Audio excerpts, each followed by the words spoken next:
Hey everyone, Mah-Dry-Bread here. Pokemon Sapphire with only version exclusives was a super fun team run.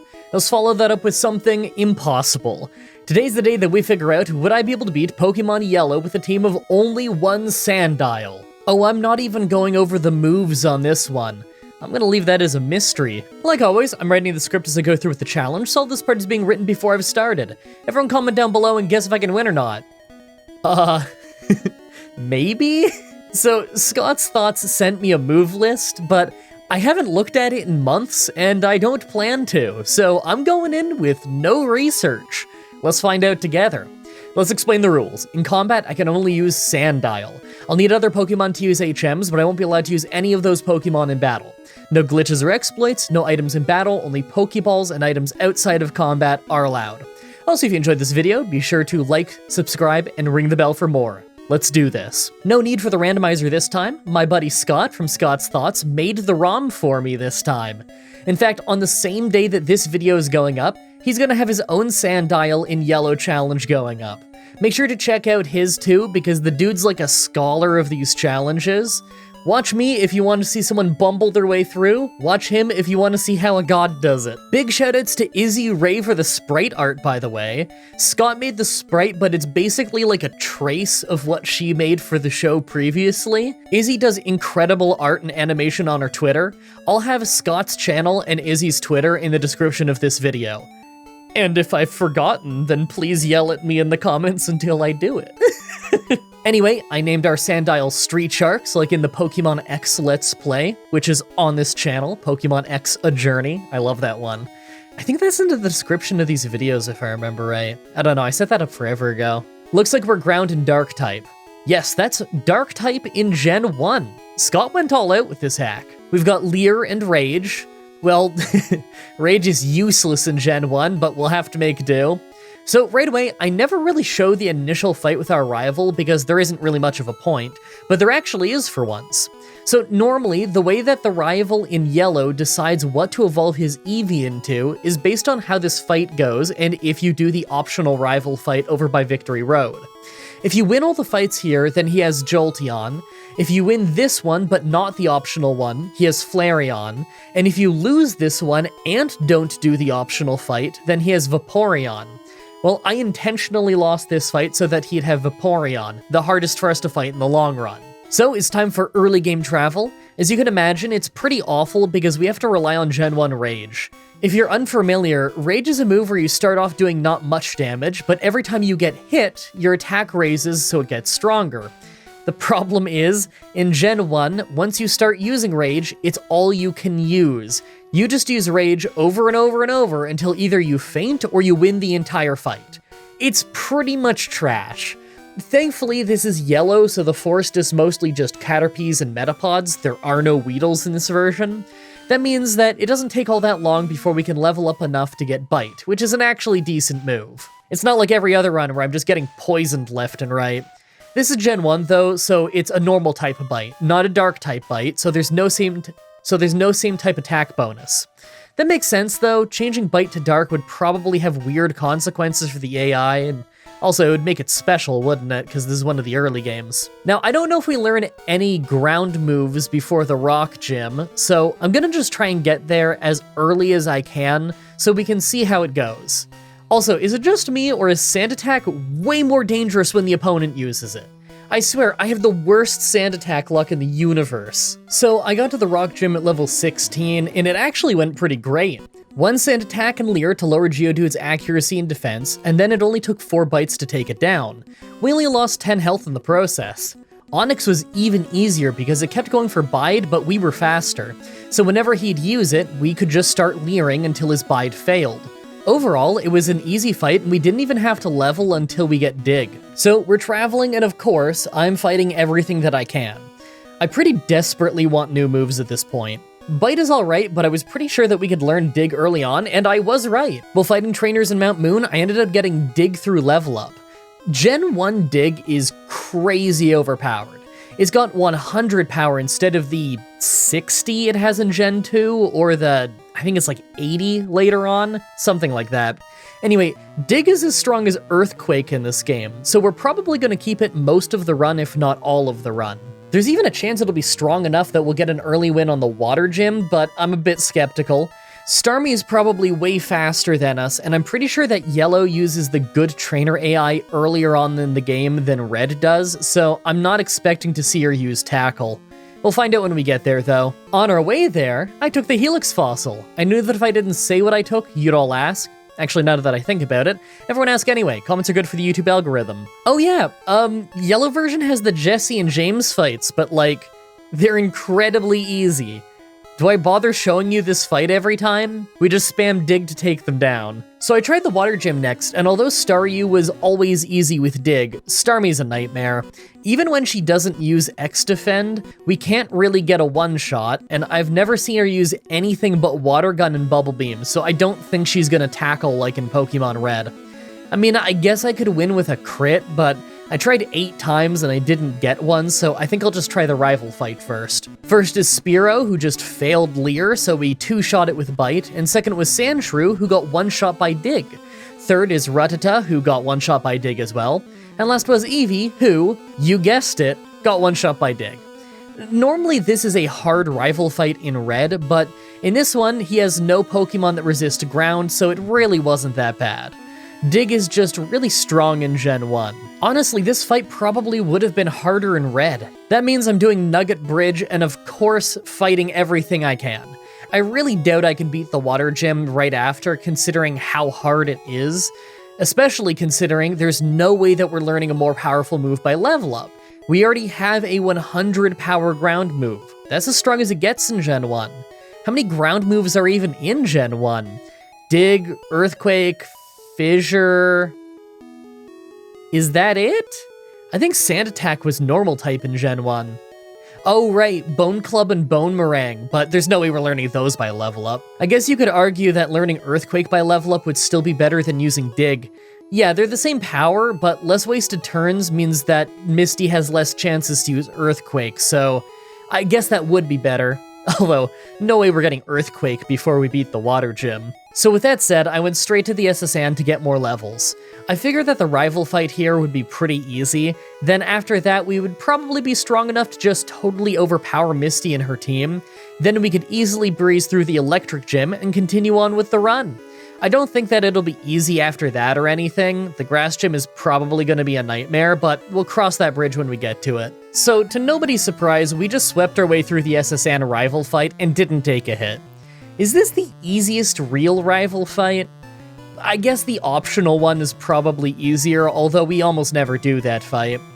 I would if I did yellow runs more often, and I probably should. After that is the Water Gym, and we're finally strong enough to just one-shot sweep her team as well.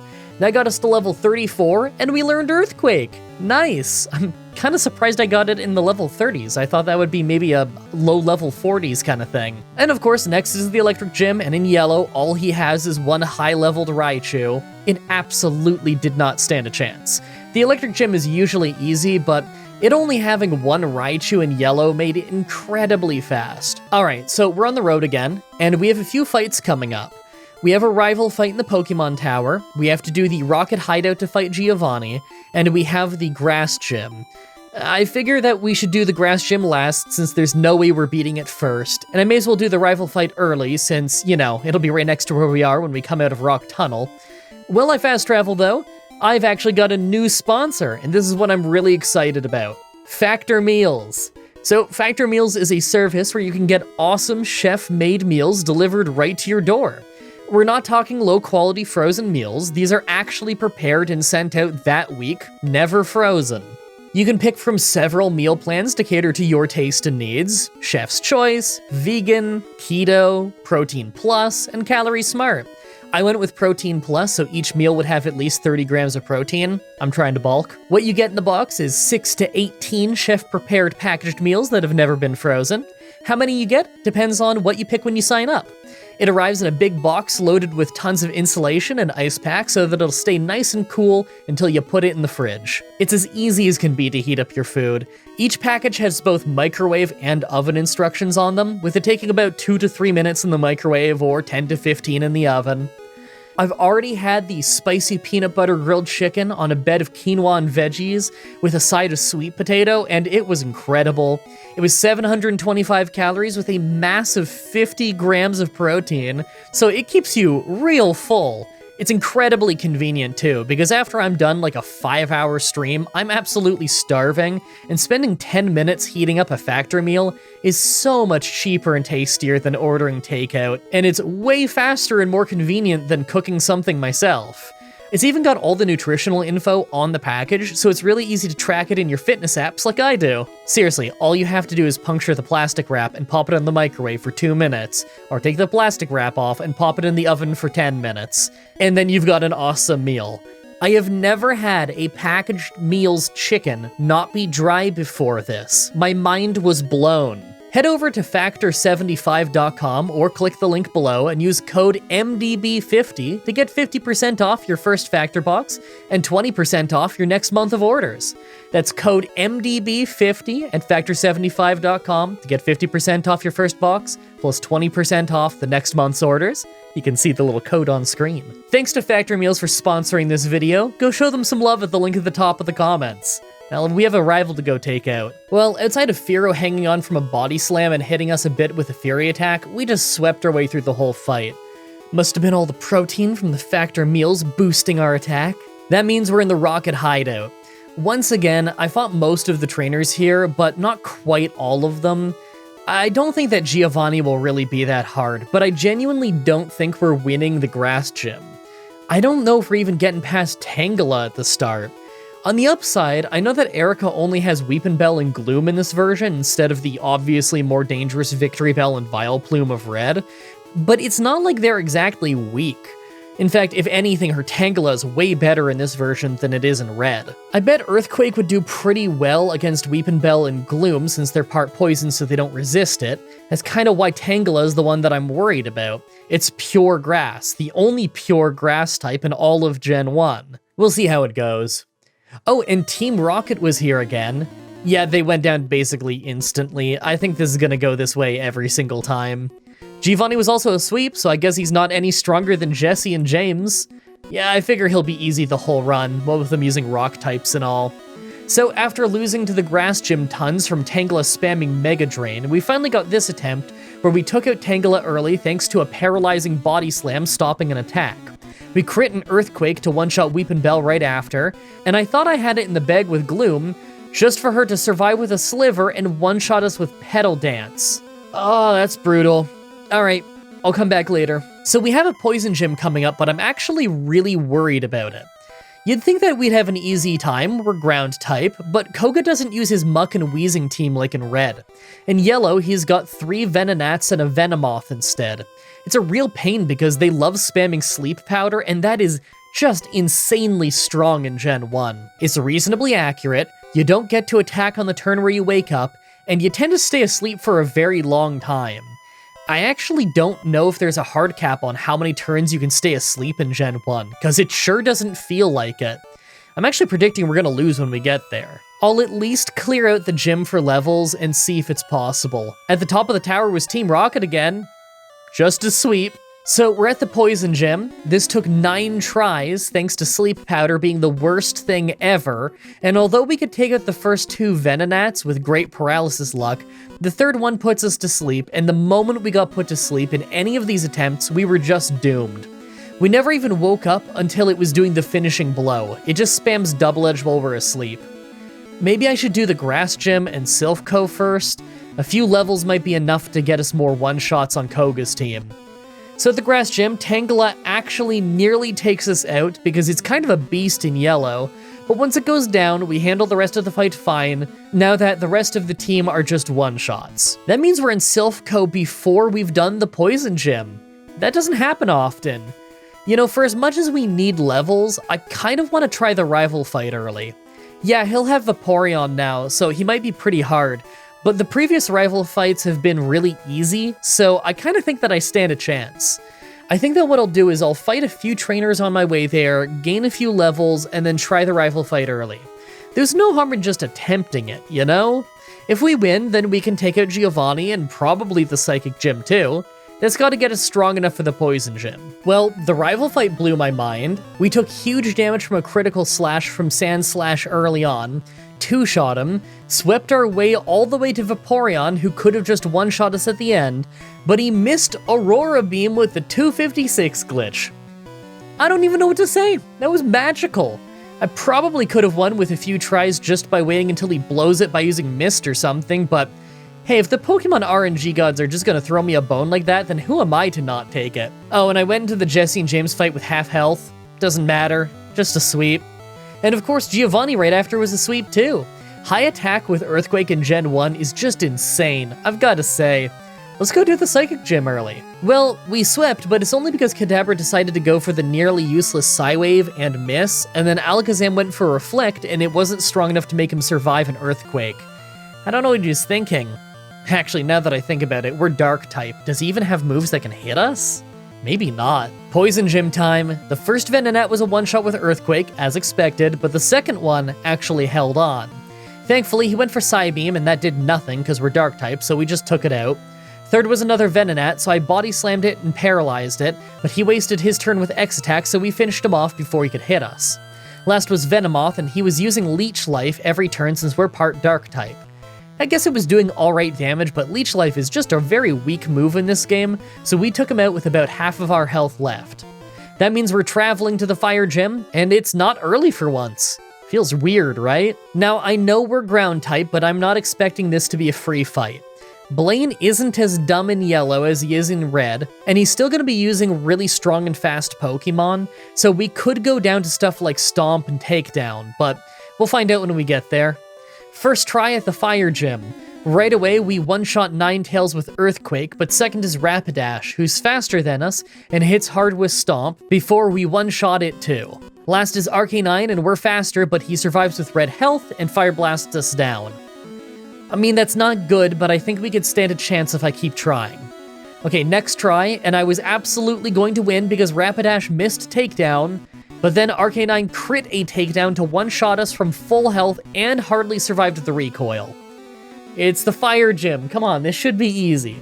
Okay, 2 tries later, and although we got hit by Arcanine in the fight, we crit an Earthquake so it never got to finish us off. That's more like it. Okay, this one blew my mind too. It's the Ground Gym fight, and I was pretty sure that we were actually in danger of taking a few hits, but we didn't, just because every single time they had a chance to hit us, Giovanni used a Guard Spec. His obsession with Guard Specs ended up making him completely throw the fight. He survived multiple times and could have hit us, but he just needed to use those Guard Specs. Right after that is the second from last rival fight. It actually starts kind of rough, with us only taking Sandslash to half health as he hit a Fury Swipe. Then he survived another Earthquake with a Sliver, letting him hit a huge slash that did tons of damage before we could finish him off. Next was Execute, who charged a Solar Beam and would have finished us off, but we paralyzed him first to stop him and take him out soon after. Magneton was a one-shot with Earthquake, as was the Ninetales after that. Kadabra is slower than us, so he was a one-shot too. The last is Vaporeon, who held on from Earthquake with lots of health left, and finished us off with Hydro Pump. Okay, I'm gonna get a few levels and then come back. 4 levels later, and Sandslash goes down in 2 hits, so it never gets its super strong slash in, but Execute actually ends up paralyzing us this time before it went down. That's not good. Magneton actually ended up hitting some Sonic Booms on us because we kept getting fully paralyzed before we could take it out, and Ninetales tail whipped us before going down. Kadabra just went for Psychic, and that of course didn't work, so we got to the Vaporeon fight again. I thought we could win when he used Mist to actually remove our Tail Whip buff for some reason. Then, the next turn, we got Hydro Pumped down again. I'm gonna keep trying. I do think this is possible. Okay, literally the next try and we don't get paralyzed, and I just realized I wrote down Vespion. It's Vaporeon. Vespion's not a thing. Have I been saying Vespion this whole time? Oh my god, I hope I haven't been saying Vespion this whole time. Oh, whatever. Vaporeon still just uses Mist right away, and we easily get a 2-shot win. Gotta love when the rival throws the fight. Really, Vespion? Why does that sound like it's really a Pokemon? What's wrong with me? That sounds like a Pokemon. It's the last bit of travel before the end of the run, and although we do sweep quite a few battles, I don't see the sweeps going on much longer. We're pretty low level considering this is a solo run with a first form Pokemon, and Lorelei is usually a pretty difficult trainer. With all those ice and water moves, I could see us having to grind for a pretty long time before we could actually win the fight with her, especially since her good AI will be using super effective moves every turn. Hey, while we're traveling, let's do a quick MDB AMA. Hold on, I have to clear my throat. Ha! Ha ha ha! The first one is Mah-Dry-Bread AMA. Why is Drowsy your favorite Pokemon? Well, Drowsy, what if Drowsy was my favorite Pokemon, why would it be my favorite Pokemon? I think Drowsy would be my favorite Pokemon because it's based on a tapir. I think that's how you pronounce it. This animal is so cute, and they're much bigger than I expected them to be. Every time I go to my local zoo and I see them, I just think of Drowsy, and I always nudge my wife and I go, hey, there's Drowsy over there. Anyways, it's an animal I really like, so I think that's why. Also, Drowsy learns hypnosis in Generation 1, so that's the real reason. I am addicted to hypnosis. The second question is, what's your favorite wrestling finisher? This is really unfortunate because I don't watch any wrestling. Mah-Dry-Bread is probably going to have to get me into it. Right now, I think the only wrestler I actually know of is The Rock, and I know that just proves how unaware of wrestling I really am. I guess, like, if I had to think about Pokemon and Pokemon wrestlers, like, probably Machamp. It's got a lot of arms. I feel like it would be pretty good at wrestling, so I'm going to go with Machamp. Third question, Bricker Boom asks, do you like horror games? I don't know how many you've played truthfully. Well, I played Fear, this like first-person shooter horror game when I was a kid, and I just remember it being really terrifying, and I played like maybe an hour of it, and then I was just like, I can't do this anymore.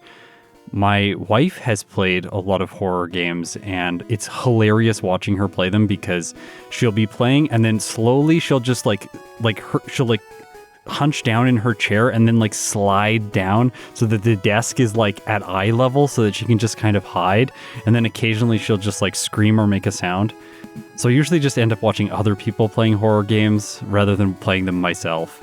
That said, my wife and I do love horror movies. We try and see as many as we can in theaters, and she always gets really excited about the next release. She has a giant horror movie spreadsheet where she records all of our rankings for the movies, makes little synopsises of them. Yeah, she's got like 150 or maybe 200 movies in the spreadsheet now. It's pretty impressive. Okay, fourth question by Kenneth Clark. Do you ever find shinies in your playthroughs? Yes, I have found a total of 3 shinies so far that have been released on my channel at least. I found a shiny Rattata in a Nuzlocke I did, and it appeared before I had Pokeballs, so I was unable to catch it and I just had to knock it out. Very sad. The second one I found was a shiny Poochyena in Pokemon Emerald, which I did catch, and then later use for a solo playthrough of Pokemon Emerald. You can find that video on my channel. It's called like Kyle playthrough or something. I nicknamed the Poochyena Kyle. The third shiny that I found was a shiny Machop in Pokemon Platinum, which I have also done a solo run of Pokemon Platinum using. It had no guard, and it did a really good job at beating the game. That said, I have found myself a fourth shiny, but it has not yet come out on the channel. I was playing a Pokemon that is literally so bad in the early game that the early game essentially just became a shiny hunt because I had to defeat so many wild Pokemon. So I'll show that shiny off later in the year when it appears. Okay, so the final question by Jack Capel. Out of all your Pokemon challenges, which one took the longest to finish? Definitely my Magikarp playthrough in Pokemon Yellow.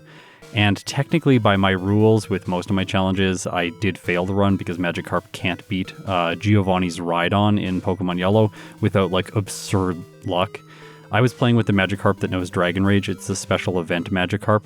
That said, I was able to beat the entire game once I started using X items.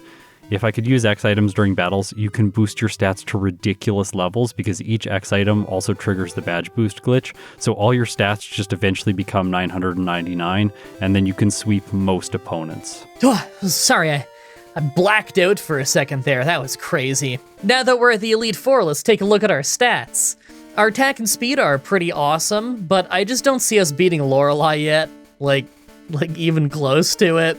We have very little special, so we're pretty frail when it comes to water moves. Bruno and Agatha will probably be easy, but then there's Lance with his water onyx. I can see the last couple fights of the game being a loss until we're maybe in the mid-level 60s, if we can even get that far. Maybe by level 70 I could win the whole run. Make your final guesses on if we can win this or not.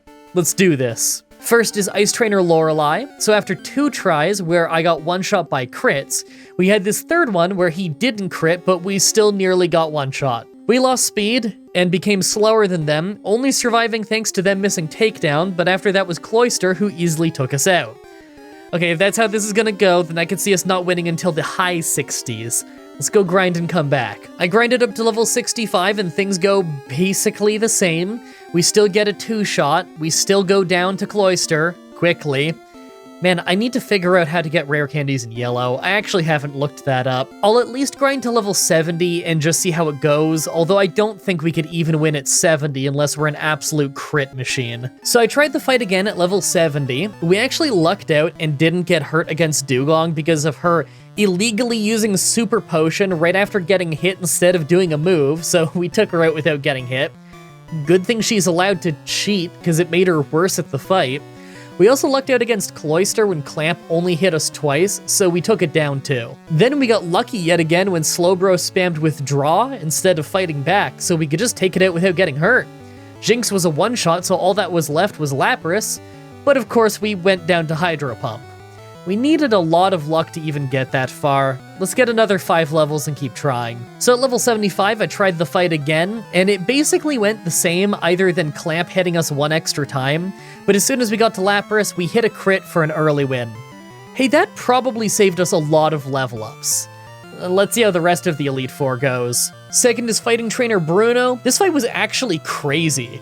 Onyx was a one-shot, of course, but second was Hitmonchan, who survived Dig because of an X-Defend, crit us on a Fire Punch, and it still did almost nothing because his special is so bad. But then we missed a move due to the 256 glitch to give him another chance to hit us before we took him out. Hitmonlee was a one-shot with Earthquake, Onyx was a one-shot with Dig, and last was Machamp, who we couldn't one-shot and did a lot of damage to us with a critical Karate Chop, then we took him out. Third is Ghost Trainer Agatha. This was all super easy though. The entire fight was a sweep with Earthquake other than Golbat, who got paralyzed off a Body Slam and didn't get to do anything to us. Fourth is Dragon Trainer Lance. So after 13 straight attempts where we just got hit by Hydro Pump to instantly lose, we got this one where we missed, so we got to take out Water Onyx. Next up, we easily one-shot both Dragonairs, but after that is Aerodactyl, so I hit a Sand Attack hoping for misses. He was using Hyper Beam though, and none of them missed, so although we can take him out with a bunch of Body Slams, we're in rough shape. As the last Dragonite came out, I tried Sand Attack, but he just used a super accurate Gen 1 Blizzard to take us out. That's really not good. I bet he could have one-shot me at full health with that Blizzard. Might be a long time before we can win this one. Many levels later, and literally the next try, and he missed Hydro Pump, but then we got the 256 glitch to miss Body Slam. Hydro Pump doesn't one-shot us anymore, but obviously we're doomed if it hits. This is cosmic revenge for the Aurora Beam thing, isn't it? You know what? I'm gonna try to hunt around and see if I can find any TMs that we can learn. I know that we can't learn Ice Beam or something that perfect, but maybe we can learn Rock Slide.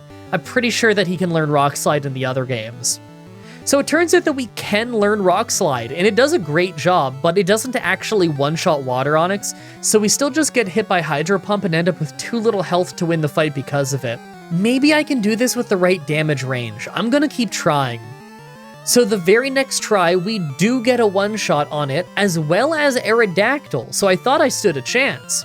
We ended up missing Rock Slide at the end though, got hit by a Blizzard, thought I was doomed as a result, but then a Rock Slide crit to take him out anyway. That was a crazy back and forth. Finally, the Pokemon champion. Right away we trade Earthquakes with Sandslash back and forth. We won of course, but we still took some damage. Alakazam is second and we're faster and just one-shot it, although I doubt it could have hurt us anyway. We body slammed Exeggutor as he came out, but he Leech Seeded us in return. Thankfully, the next turn he used Leech Seed again for no reason, so we just took him out. Ninetales was a one-shot with Earthquake, and next up is Magneton, who's also a one-shot.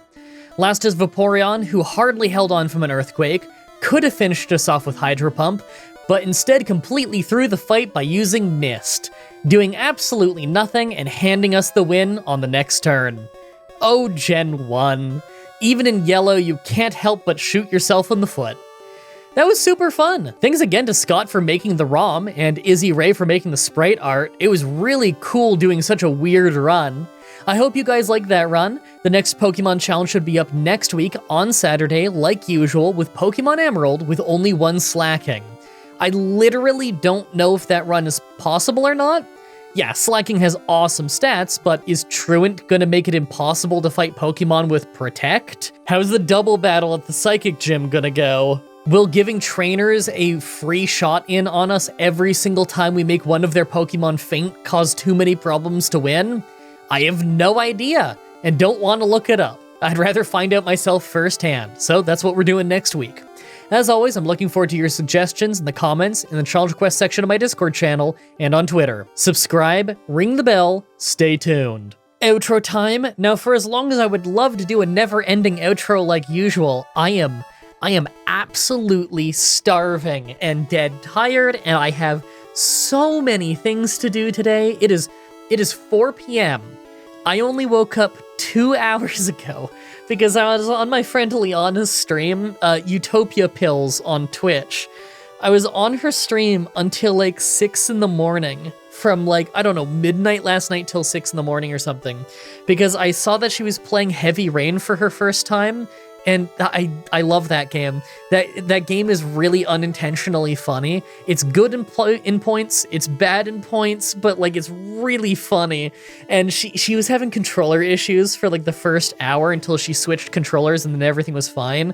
And just watching her fail all of the basic tasks around the house, like moving plates and putting on a seatbelt, was unbelievably funny. So we had a fun time with that.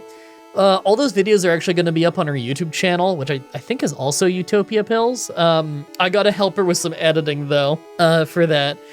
But that's all fun stuff. So basically, we've essentially got a Let's Play together on her channel now, or at least it'll probably be on her channel by the time this video goes up. But yeah, I think we're gonna finish that game because that's a fun one. Anyway, I need to go get food in me because I have not eaten yet today.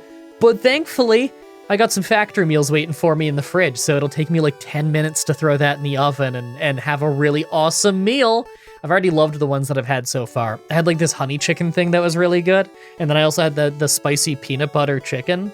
And like I've never had peanut butter chicken before. I understand this like kind of an East Asian thing.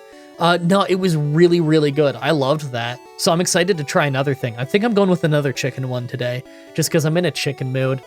That and the chicken's like not dry when you reheat it in the oven. Probably not dry when you reheat it in the microwave either, but like I've never reheated chicken and not had it be at least a bit dry. So they did an awesome job on this. I'm really loving those meals so far. Anyway, I'm gonna go make one because I'm really hungry. Thank you everybody so much for watching, and until next time, have a nice day.